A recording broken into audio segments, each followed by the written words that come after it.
নমস্কার। বলতে চাই আঙিনায় মন খুলে হাসি পর্ব ৩৫ থেকে আপনাকে স্বাগত জানাই। আশা করি আপনি খুব ভালো আছেন। আমরা প্রতি শুক্রবারে এখানে হাসির আড্ডা দিই, কারণ আমরা প্রাণবন্ত থাকতে চাই, আমরা হাসি খুশি থাকতে চাই, বাঁচার মতো বাঁচতে চাই। চলুন দেরি না করে আমরা চলে যাই হাসির আড্ডায়। আমার আজকের প্রথম নিবেদন। গ্রামের একটি স্কুলে একদিন এক পরিদর্শক এসেছেন। তো তিনি অষ্টম শ্রেণীর ক্লাসে গিয়ে এক ছাত্রকে জিজ্ঞেস করলেন, এই বলো তো, আমাদের দেশের রাজধানী কোথায়? ছাত্রটি দাঁড়িয়ে বলল, স্যার, রাজশাহী। এবার পরিদর্শক খুব রেগে গেলেন।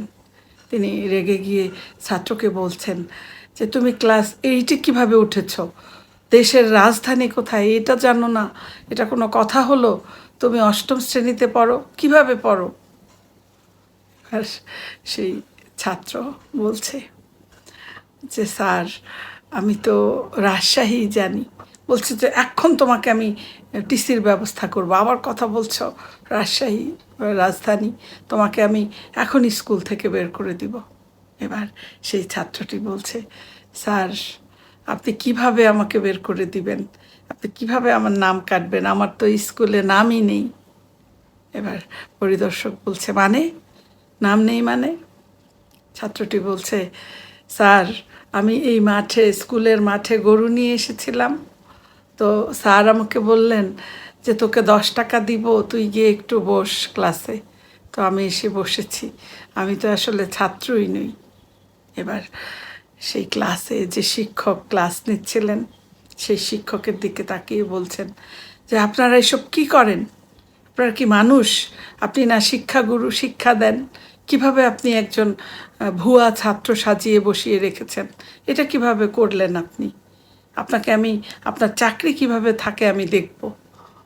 এবার সেই শিক্ষক বলছেন যে, স্যার, আমার উপর গরম হয়েন না, আমি আসলে শিক্ষক নই। ওই যে দেখছেন মুদি দোকানটা, আমি ওই দোকানের দোকানি। তো শিক্ষক যিনি, উনি বললেন যে, আমার একটু বাজারে যেতে হবে, তুই একটু গিয়ে দাঁড়া, শহর থেকে এক লোক আসবে পরিদর্শক, তুই কিছুক্ষণ ওই ক্লাসে দাঁড়া। আমাকে উনি দাঁড় করিয়ে বাজারে গেছেন। এবার পরিদর্শক রেগে মেগে প্রধান শিক্ষকের রুমে গেলেন, গিয়ে বলছেন যে, আপনি কি স্কুল চালান? আপনার ছাত্র নকল, শিক্ষক নকল, কি শুরু করেছেন এসব? যখন খুব রাগ করছেন, প্রধান শিক্ষক বলছেন যে, স্যার, আসলে আমি হেডমাস্টার না, আমার আমার মামা হচ্ছে হেডমাস্টার। তো আমার মামা আবার জমির দালালি করেন। তো আজকে ওনাকে অন্য গ্রামে যেতে হবে, তাই আমাকে বললেন যে, এই 10,000 টাকার বান্ডিলটা আপনাকে দিতে। এবারে সেই বান্ডিলটা নিয়ে পরিদর্শক বলছে, এই যাত্রায় আপনি বেঁচে গেলেন, কারণ আমিও পরিদর্শক নই, আমার চাচা পরিদর্শক। তো উনি ঠিকাদারের কাজ করেন, আমাকে পাঠিয়ে বললেন যে, তুই এই পরিদর্শনের কাজটা আজকে করে আয়। উনি গেছেন টেন্ডার জমা দেওয়ার জন্য পৌরসভায়। বিদেশে বাচ্চারা যখন পড়ে ব্যথা পায়, যখন পড়ে ব্যথা পেয়ে কান্না করে, তখন মায়েরা ছুটতে গিয়ে সেই বাচ্চাকে বলে, oh honey, don't cry, it's okay baby, it's okay. তারপর সেই বাচ্চাটিকে চুমু খায়। আর আমাদের দেশের মায়েরা কী করে?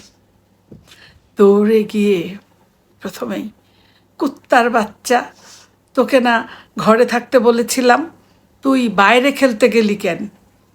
আর তারপরেই পিঠের মধ্যে ধুমধাম কিল। পাশের বাড়ির বাচ্চাটা রতনদার মেমোরি কার্ডটা গিলে ফেলেছে। কাল থেকে অডিও গানগুলো বাজছে, বাচ্চাটা অডিও গান গাইছে।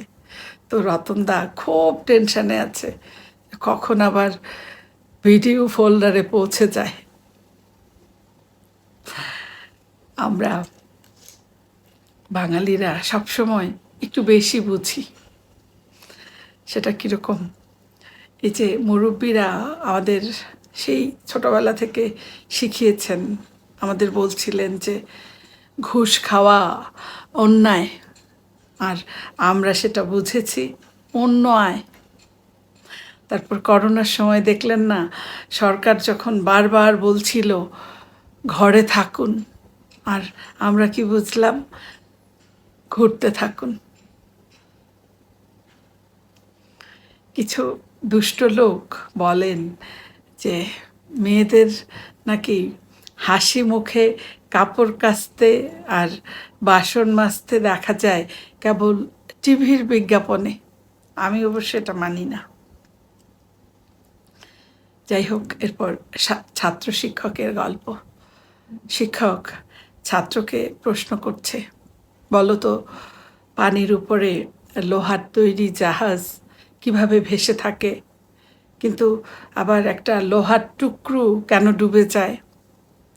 এবার ছাত্রটি উত্তর দিল, স্যার, ওই লোহার তৈরি জাহাজে চালক আছে, আর লোহার টুকরোটিতে কোনো চালক নেই, এজন্য ডুবে যায়। সর্বশেষ এক স্ত্রী দুপুরবেলায় স্বামীর খোঁজ নিতে স্বামীকে ফোন করলেন। স্বামীকে ফোনে জিজ্ঞেস করছেন যে কি গো, কি করো?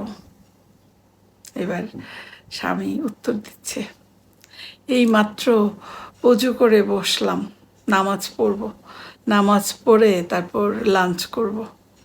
তুমি কি করো?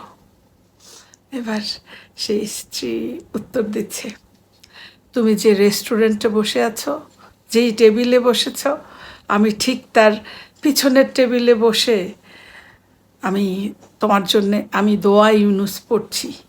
যে মেয়েটিকে সাথে নিয়ে বসেছ, ওই মেয়েটি যাতে তোমার মতো বজ্জাত হারামির হাত থেকে রেহাই পায়, এই জন্য। আজকে আমাদের হাসির আড্ডায় এখানেই শেষ করছি। যারা হাসতে পেরেছেন আপনাদের অসংখ্য ধন্যবাদ। আর আজকে যারা আপনারা নতুন, আপনাদেরকে অনেক ধন্যবাদ জানাচ্ছি।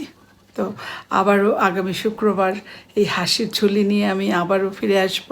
ততক্ষণ আপনারা খুব ভালো থাকুন, সুস্থ থাকুন এবং মন খুলে হাসতে থাকুন।